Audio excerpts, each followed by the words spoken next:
Chronicle, I was not getting along with the managing editor. We just weren't getting along, and I could see that he was going to diminish me. And also, I probably had some complicity in that. I didn't like him, but I didn't know. I wasn't very political. I didn't know how to get along. I was very inexperienced and probably somewhat schmucky. So what happened was, over a period of years, they brought in other people, and they didn't always put me on the front page and all that kind of stuff. And I told Dawn, this is not working out. I got to leave this paper. And what was interesting, what happened was, she said, boy, that's tough, because my mother is going into senility, and she's living in San Leandro, and she had a son from a first marriage, and the dad lived out here. I don't want, to take Brian away from his dad. So I said, okay. So I existed another 6 or 7 years, sort of seeing things fall apart at the Chronicle, and that was when I said those unhappy years. I would have left, but I didn't. And then when they took away my column, the Santa Rosa paper phoned me, and they said, we hear you're unhappy at the Chronicle. And I thought, yeah. And they said, would you consider working for us? And at first, I didn't know what to do, because I actually didn't know much about the paper. But they said, look, we're owned by the New York Times. We're a really good outfit, and you don't have to move up here. We want you to keep your life intact. We'll pay you a good salary and just write for us instead of them. And I said, I'll call you back. And I went upstairs to Dawn, and I said, you're not going to believe it. The Santa Rosa Press Democrat called, and they would like me to maybe write for them. And she said, take the job.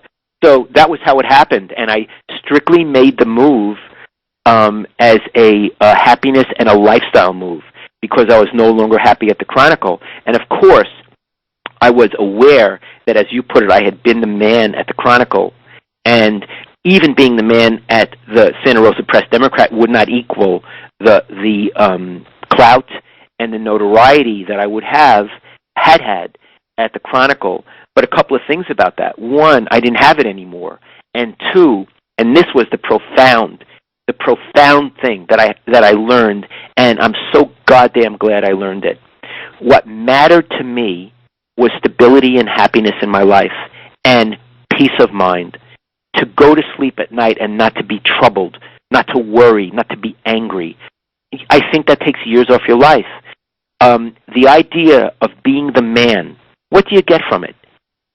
Food doesn't taste better. Your wife doesn't kiss you better. You're not. It's not a tangible thing. What was tangible to me was feeling happy, smiling, seeing my wife happy that I was happy, working with editors who appreciated me and encouraged me. You see what I'm saying, Luke? Mm-hmm. And so what I learned, and I learned this, in my 40s, when I went to Santa Rosa, I was 49. What I learned was, what I had to confront, what's valuable? What's the meaning of your life, Lowell? Those were big deal questions for me. What's valuable and what's the meaning of your life? And I had to say, being the man was not as valuable as going to bed with a light heart. I know nothing about your dark years at the Chronicle. So I'm just curious. Was there anything that you did as a writer and as a journalist that led to that decline? For instance, did you refuse to cover certain stories, or no? What happened was, in 1986, the way it worked was the Chronicle and Examiner were competing. The Chronicle was the morning paper, and the Examiner was the afternoon paper. I did not like the management at the Chronicle, and I thought they were grossly underpaying me. I spoke to the Examiner about working for them, and that we had discussed almost doubling my salary, and it was important to me. And when I discussed it with the Chronicle, ordinarily you would say, I'm having conversations with this paper, blah, blah, blah. The Chronicle would try to make an offer to keep you. And they would have for any other paper, but they hated the Examiner, and they saw my talking to them as a betrayal, and it may have been. I'm not even arguing with them. Mm-hmm. And suddenly, and this is something I don't understand. I never had the offer from the Examiner in writing, just as I never had the offer from the Chronicle in writing. It was a handshake, and I thought that's how you did business. The Examiner rescinded the offer, and I don't know what went into that. I have suspicions which I'd rather not discuss, but it was rescinded, and I was sort of shipwrecked at the Chronicle, and after that they systematically chipped away at what I was doing and brought other people in. So it was very frustrating and upsetting. It was very upsetting to me, and I did have to admit that I had completely misjudged the situation and had tremendous complicity in, I guess, what you'd call the downfall. But, again, it was a very hard time to live through. I'm going to call it 7 years. I came out on the other side better, and I would not want to be at the Chronicle now. My friends who are there don't seem to be very happy. It's a paper that loses incredible amounts of money. It just does not seem to me like a congenial place for me to work. So I wouldn't want to go through that kind of upset again. But I went through it, and I'm an extremely pleased and balanced person now. May I ask how much money you were making in 1986 at the Chronicle before the offer from the Examiner? Yes. I think it was 40-something.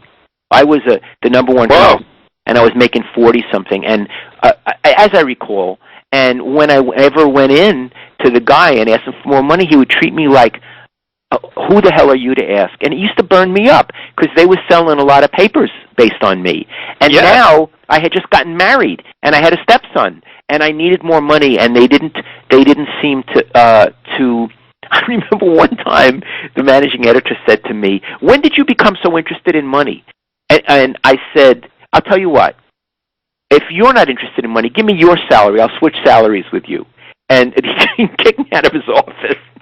How much was he making? I have no idea. But he was making a lot more than $40,000. Probably 120. No idea. So, again, I don't want to portray the Chronicle as bad. We just had an inevitable conflict, which I was not savvy enough to anticipate. So I screwed things up. And it's funny, this story I told you about this episode, I've never actually talked about it publicly, but that's pretty much what happened. How did those 7 dark years affect your writing, if at all? It did. Even Dawn, who is a real supporter of mine, she said that my writing became increasingly tentative. And because what would happen was I would write a column, and all of a sudden the sports editor would call with all kind of problems with it. And this had never happened before. I was not in management. I don't know what the deal was. But eventually I would second guess everything I was writing. And by the time they took my column away, looking back, I think maybe there was a certain fairness to it because I wasn't Lowell anymore.